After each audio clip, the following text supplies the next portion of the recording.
तो वो OTP यहाँ पे डाल के वेरीफाई OTP पे क्लिक कर देना है एंड आपको गाइज अपना जो एप्लीकेशन नंबर है वो मिल जाएगा। ठीक है, इस एप्लीकेशन नंबर को गाइज कहीं पे लिख के रख देना या फिर इसकी फोटो निकाल देना, बिकॉज इसका जो है वो आप। Hello friends, welcome back to another new video. तो CET सेल की तरफ से गाइज ये अपडेट आया है कि इस साल से BCA, BBA, BMS and BBM in courses में अगर स्टूडेंट्स को एडमिशन लेना है तो उन स्टूडेंट्स को CET एग्जामिनेशन जो है वो देनी पड़ेगी एंड उसके स्कोर के बेसिस पे ही वो इन कोर्सेज में जो है वो एडमिशन ले पाएंगे। तो इस वीडियो में गाइज मैं आपको step by step and detail में बताने वाला हूँ कि कैसे आपको ऑफिशियल वेबसाइट पे जाके इन कोर्सेज के लिए अपना जो रजिस्ट्रेशन फॉर्म है वो फिल करना है, ताकि आप भी ये जो CET एग्जामिनेशन है वो दे पाओ एंड इन कोर्सेज में जो है वो एडमिशन ले पाओ। तो वीडियो पूरा एंड तक देखते रहिए ताकि आपको डिटेल में सारी जो चीज़ है वो समझ में आए एंड पता चले कि कैसे आपको पूरा जो फॉर्म है वो फिल करना है। तो फॉर्म फिल करने के लिए गाइस सबसे पहले आपको आना पड़ेगा CET सेल के ऑफिशियल वेबसाइट पे। जो वेबसाइट की लिंक है वो आपको डिस्क्रिप्शन में मिल जाएगी। क्लिक करने पे आप इस वाली वेबसाइट पे जो है वो आ जाओगे। फॉर्म फिल करने के लिए गाइस सबसे पहले आपको यहाँ पे देखो राइट हैंड साइड में ऑप्शन मिलेगा कैंडिडेट रजिस्ट्रेशन का, तो इसके ऊपर आपको जो है वो क्लिक करना है। ट्राई करो लैपटॉप या डेस्कटॉप से अपना फॉर्म भरो तो इजीली आप भर सकते हो, मोबाइल फ़ोन से भी भर सकते हो, बट वहाँ पे सारी जो चीज़ है वो सही से नहीं दिखती है। ठीक है, तो इस पेज पे आपको जो है वो आ जाना है। यहाँ पे आके गई सबसे पहले आपको जो है वो न्यू रजिस्टर क्लिक करना है। जितने भी स्टूडेंट्स इन कोर्स के लिए फॉर्म भरने वाले हैं उनको जो है वो यहाँ पे पहले रजिस्टर वाली बटन पे जो है वो क्लिक करना है, पहले रजिस्टर करना है एंड फिर हमें पूरा जो फॉर्म है वो फिल करना है। कैसे रजिस्टर करते हैं वो भी बताता हूँ। तो रजिस्टर करने के लिए पहले रजिस्टर के बटन पे क्लिक करना, फिर उसके बाद गई यहाँ पे आपको यूज़र इन्फो जो है वो पूछी जाएगी, जिसमें आपको सबसे पहले तो आपका पापा का जो नाम है वो डालना है। तो फर्स्ट नेम ही डालो, उसमें सरनेम वगैरह डालने की कोई ज़रूरत नहीं है। फिर मदर्स नेम, फिर यहाँ पे आपको अपना जेंडर डालना है। ठीक है, जो भी मेल फीमेल जो भी होगा, स्टूडेंट का जेंडर ना कि फादर का। ठीक है, फिर यहाँ पे आपको रिलीजन डाल देना है। फिर यहाँ पे mother tongue, nationality, annual income, marital status मतलब आपकी शादी हुई है या फिर नहीं। फिर यहाँ पे आपको परमानेंट एड्रेस डाल के सेव चेंजेस के बटन पे जो है वो क्लिक करना है। परमानेंट एड्रेस में अपना एड्रेस सही से जो है वो डाल देना। मिनिमम 2 लाइन में आपका जो एड्रेस है वो आना चाहिए। फिर district, taluka, village, pin code and mobile number ये जो है वो डालना। मोबाइल नंबर ऐसा डालना जो कि आपके पास हो, बिकॉज इसके ऊपर जो है वो एक OTP आएगा। ठीक है, तो ये होने के बाद यहाँ पे आपको करस्पॉन्डेंस एड्रेस मिलेगा। सपोज अगर आपका खुद का घर कहीं और है एंड अभी अगर आप किराए से रहते हो तो करस्पॉन्डेंस एड्रेस जो है वो वहाँ पे आएगा। ठीक है, तो ये सारी डिटेल्स आपको कर देना है फिल एंड सेव चेंजेस के ऊपर गाइस आपको कर देना है क्लिक। इसके ऊपर क्लिक करने के बाद यहाँ पे आपको अदर डिटेल्स जो है वो पूछी जाएगी। पहले तो आपको पूछा जाएगा कि आपके पास महाराष्ट्र का डोमिसाइल है या फिर नहीं है। तो अगर आपको नहीं समझ में आता है कि डोमिसाइल क्या है तो आप अपने पेरेंट्स को पूछ सकते हो। अगर आपके पास डोमिसाइल है तो येस पे क्लिक करिए, अगर नहीं है तो नो पे क्लिक करिए। डोमिसाइल का फ़ायदा ये होता है गाइस कि आगे जाके फिर आपको स्कॉलरशिप वगैरह भी मिलता है। साथ ही में अगर आप कैटेगरी से बिलोंग करते हो तो कैटेगरी के जो बेनिफिट्स है वो भी मिलता है। तो अगर नहीं है तो बनाने डाल दो, ज़्यादा बेटर रहेगा आपके लिए। फिर यहाँ पे पर्सन विद डिसेबिलिटी, तो कोई डिसेबिलिटी है या फिर नहीं वो पूछा है। फिर यहाँ पे आपको 10th का जो पासिंग ईयर है वो पूछा है, तो ये ध्यान से फिल करना। 10th में आपको कितने परसेंटेज मिले थे वो आपको यहाँ पे पूछा गया है। 10th में कौन सा बोर्ड था वो आपको पूछा है। ठीक है, तो ये सारी जो डिटेल्स है वो यहाँ पे फिल कर देना। ठीक है, तो जैसे मैंने यहाँ पे मेरी भरी है। फिर यहाँ पे आपको 12th की जो डिटेल्स है वो पूछी जाएगी। ठीक है, तो 12th का जो भी पासिंग ईयर है वो आप यहाँ पे डाल देना। मेरा पासिंग ईयर तो 2019 है, आपका जो भी पासिंग ईयर है, अगर आपका इस साल का पासिंग ईयर है तो वो आप यहाँ पे जो है वो डाल देना। ठीक है, फिर यहाँ पे आपको पूछा जाएगा देखो कि आर यू अपीयरिंग और अपीयर्ड। तो देखो मैंने तो मेरा 12th जो है वो पहले दे दिया है। ठीक है, तो मेरा हो चुका है, बट हो सकता है कि आप इसी साल अपने जो 12th का एग्ज़ाम जो है वो दिया होगा। तो अगर आप इस साल अपना 12th का एग्ज़ाम दे रहे हो तो यहाँ पे जो है वो येस पे क्लिक करना। अगर आपने 12th का एग्ज़ाम लास्ट ईयर ही दिया है, आप पास आउट स्टूडेंट हो एंड इस साल आप BBA या फिर BCA यहाँ पे एडमिशन लेना चाहते हो तो फिर नो पे जो है वो क्लिक करना। ठीक है, तो इसका ध्यान रखना, ये इंपॉर्टेंट है। अगर यहाँ पे गलती होगी तो आगे फॉर्म में फिल करने में जो है वो प्रॉब्लम आएगा। तो जिन्होंने इस साल 12th की एग्जामिनेशन दिए उन्हें यहाँ पे येस पे क्लिक करना है, जिन्होंने पहले दिए उन्हें नो पे क्लिक करना है। ठीक है, फिर बाकी यहाँ पे आपको सारी जो डिटेल्स है वो फिल कर देना है। फिर इसके बाद गाइस सब कुछ होने के बाद आपको कुछ ऐसा जो है वो देखने को मिल जाएगा। ठीक है, तो यहाँ पे आपका जो प्रोफाइल है वो रहेगा। प्रोफाइल पे अगर आप क्लिक करोगे तो जितनी डिटेल्स अभी आपने भरी है वो सारी चीज़ें वहाँ पे आपको देखने को मिलेगी। अगर आगे जाके पता चलता है कि यार नाम के स्पेलिंग में मिस्टेक है तो आपको प्रोफाइल पे आके इसके ऊपर क्लिक करके ही सारे जो चेंजेस है वो करना है, तो ये याद रखना। ठीक है, तो अब हम भरेंगे गाइज हमारा रजिस्ट्रेशन फॉर्म, ताकि हम इन कोर्सेज की जो एग्जामिनेशन है वो दे पाए। तो आपको रजिस्ट्रेशन की बटन पे जो है गाइज वो कर देना है क्लिक।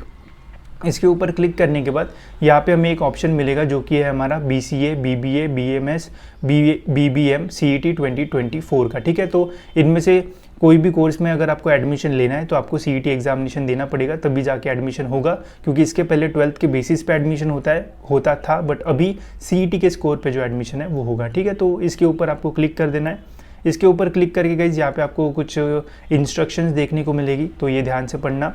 जो भी कैटेगरी स्टूडेंट्स है उन्हें 800 रुपीज़ पे करना पड़ेगा फॉर्म फिलिंग की फ़ीस, एंड जो ओपन के स्टूडेंट है उन्हें 1000 रुपये जो है वो पे करना पड़ेगा। ठीक है, तो यहाँ पे एक चेक बॉक्स आएगा, इसके ऊपर आपको क्लिक करना है and I accept and proceed के बटन पर जो है गाइज वो कर देना है क्लिक। इसके ऊपर क्लिक करने के बाद यहाँ पे आपको अपनी सारी जो डिटेल्स है वो देखने को मिलेगी, बिकॉज हमने पहले ही सारी जो डिटेल्स है वो भर दी थी।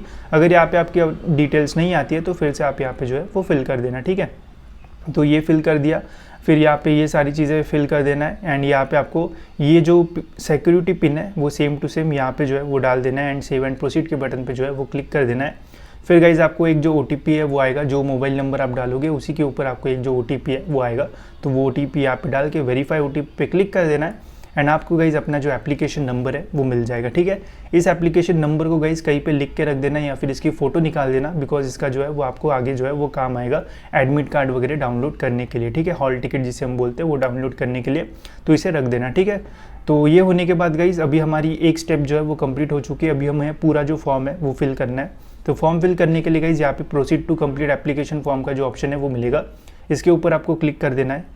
क्लिक करके गाइज कुछ ऐसा आपको देखने को मिलेगा। हमने हमारा जो रजिस्ट्रेशन है वो कर दिया है, अभी हमें पूरा जो फॉर्म है वो भरना है। तो पहली स्टेप कंप्लीट हो चुकी है, बाकी सारी स्टेप्स अभी हम जो है वो कंप्लीट करेंगे।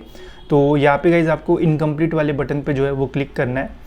तो पहला है गाइज यहाँ पे डोमिसाइल डिटेल्स। ठीक है, तो अगर आपके पास डोमिसाइल है एंड आपने पहले ही जब स्टार्टिंग में वहाँ पे ऑप्शन था येस किया होगा तो पहले से यहाँ पे येस आया होगा, अगर नहीं है तो नो पे क्लिक कर सकते हो। फिर यहाँ पे आपको अपनी कैटेगरी की जो डिटेल्स है वो डालना है। ठीक है, जैसे मैं OBC कैटेगरी से हूँ तो मैंने यहाँ पे OBC डाल दिया। अगर आप ओपन हो, SC हो, जो भी कैटेगरी हो, जो भी हो यहाँ पे आप डाल दो। जैसे कैटेगरी आप डालोगे तो यहाँ पे आपको पूछा जाएगा कि आपके पास कास्ट सर्टिफिकेट है या फिर नहीं है। अगर आपके पास कास्ट सर्टिफिकेट है तो फिर आपको कास्ट सर्टिफिकेट का नंबर डालना पड़ेगा। अगर कास्ट सर्टिफिकेट नहीं है तो फिर वहाँ पे आप लिख दो नॉट अवेलेबल। अगर आपने कास्ट सर्टिफिकेट के लिए अप्लाई किया है बट अभी तक नहीं आई है तो वहाँ पे ऑप्शन आएगा अप्लाइड बट नॉट रिसीव्ड, तो वहाँ पे आपको रिसीव्ड नंबर डालना पड़ेगा। ठीक है, तो अभी इनकी ज़्यादा ज़रूरत नहीं है। अभी अगर यहाँ पे नहीं है ये भी डालते हो तो भी कोई प्रॉब्लम नहीं होगा। एग्जामिनेशन के टाइम डॉक्यूमेंट्स का कोई फ़ायदा नहीं होता है, बस नाम, आपका डेट ऑफ बर्थ, यही मैटर करता है। ये जो डॉक्यूमेंट्स है वो आपको एडमिशन के टाइम जो है वो लगेंगे। ठीक है, बट अगर आप यहाँ पे कैटेगरी डिटेल सही से डालते हो तो आपको 800 ही रुपये भरना पड़ेगा। अगर आप ओपन कैटेगरी से हो तो आपको 1000 रुपये भरना पड़ेगा as a fee for form filling. ठीक है, तो इसका याद रखना। ठीक है, बाकी डॉक्यूमेंट्स अगर आपके पास अभी नहीं है तो कोई प्रॉब्लम नहीं है, आप एग्जाम दे पाओगे। एडमिशन के टाइम डॉक्यूमेंट्स जो है वो ज़्यादा इंपॉर्टेंट रहेंगे। ठीक है, बाकी यहाँ पे जो भी डॉक्यूमेंट्स है उसकी डिटेल्स आपको जो है वो देना पड़ेगा। फिर यहाँ पे पूछा है आर यू ऑर्फन, तो अगर हो तो येस पे क्लिक करो, अगर नहीं हो तो नो पे क्लिक करो। ठीक है, ये होने के बाद गाइस फिर यहाँ पे हमें क्वालिफिकेशन डिटेल्स डालना है, जिसमें सबसे पहले हमें 10th की डिटेल्स डालना है। तो जो भी पासिंग ईयर है वो डालना है यहाँ पे, फिर मार्क्स, यहाँ पे ऑलमोस्ट ये सारी चीज़ें पहले से ही फिल्ड हुई होगी बिकॉज हमने स्टार्टिंग में ही रजिस्ट्रेशन के टाइम ये जो डिटेल्स है वो डाली थी। ठीक है, तो ये सेम चीज़ें यहाँ पे आपको जो है वो देखने को मिल जाएगी। फिर ये एक बार चेक करके सेव एंड प्रोसीड कर लेना। फिर गाइज यहाँ पे आपको एग्जामिनेशन सेंटर डिटेल्स जो है वो पूछ जाएगी। अब एग्ज़ाम सेंटर क्या होता है, तो देखो अभी ये जो CET एग्जामिनेशन है ये कंप्यूटर बेस्ड एग्ज़ाम होती है, मतलब कंप्यूटर पे हमारी एग्जामिनेशन होती है। अब घर के कंप्यूटर पे तो एग्ज़ाम नहीं देंगे, तो हमें सेंटर मिलता है, जैसे 12th के एग्ज़ाम का सेंटर मिलता है, सेम वैसा सेंटर होता है, बट वहाँ पे पेपर के बजाय हमें कंप्यूटर पे एग्ज़ाम जो है वो देना होता है। ठीक है, तो यहाँ पे हमें सेंटर चूज़ करना है। तो आउट ऑफ महाराष्ट्र के भी स्टूडेंट ये एग्जामिनेशन दे सकते हैं, एंड अगर महाराष्ट्र के स्टूडेंट है तो वहाँ पे महाराष्ट्र आपको जो है वो क्लिक करना है। ठीक है, बाकी अगर आप आउट ऑफ महाराष्ट्र हो तो आउट ऑफ महाराष्ट्र के भी सेंटर अवेलेबल है, ऑप्शन आप देख सकते हो। ठीक है, तो महाराष्ट्र के लिए महाराष्ट्र क्लिक करो। फिर महाराष्ट्र क्लिक करने के बाद यहाँ पे कुल मिला के 4 प्रेफरेंस पूछे जाएंगे। प्रेफरेंस मतलब कहाँ पे आप सेंटर चाहते हो, तो जो फर्स्ट प्रेफरेंस है मैक्सिमम टाइम्स उसी डिस्ट्रिक्ट में, उसी सिटी में आपको जो सेंटर है वो मिलने के चांसेस होते हैं। तो जहाँ पे भी आप रहते हो उसे फर्स्ट प्रेफरेंस डालना, एंड फर्स्ट प्रेफरेंस डालने के बाद जो भी वहाँ पे आपको लिस्ट में पास वाले दिखते हैं ऑप्शन, जैसे नागपुर के आसपास भंडारा, अमरावती है तो वो डाल सकते हो। मुंबई के आसपास मुंबई सिटी, मुंबई सबर्बन, ठाणे, वो सारी चीज़ें तो वो डाल सकते हो। पुणे में अहमदनगर, वो सारी चीज़ें तो वो आप डाल सकते हो। ठीक है, तो अकॉर्डिंग टू प्रेफरेंस आप डालो, बट पहला प्रेफरेंस ऐसा डालो जहाँ पे आप रहते हो मैक्सिमम टाइम फर्स्ट प्रेफरेंस का सेंटर जो है वो मिलता है। ठीक है, ये फिल करके आपको सेव एंड प्रोसीड जो है उसके ऊपर क्लिक करना है।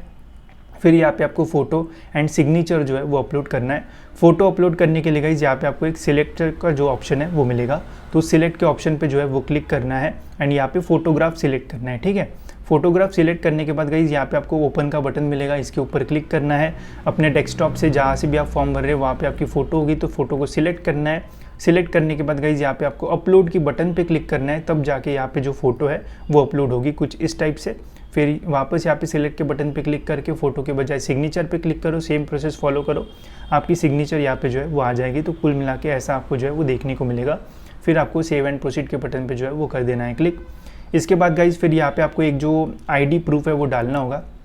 अब जनरली आप 12th के स्टूडेंट रहोगे जो एग्ज़ाम देंगे, तो हो सकता है आपका पैन कार्ड नहीं हो, तो यहाँ पे काफ़ी सारे ऑप्शंस है। ठीक है, आईडी के लिए जो भी आपको आईडी डालना है वो आप डाल सकते हो।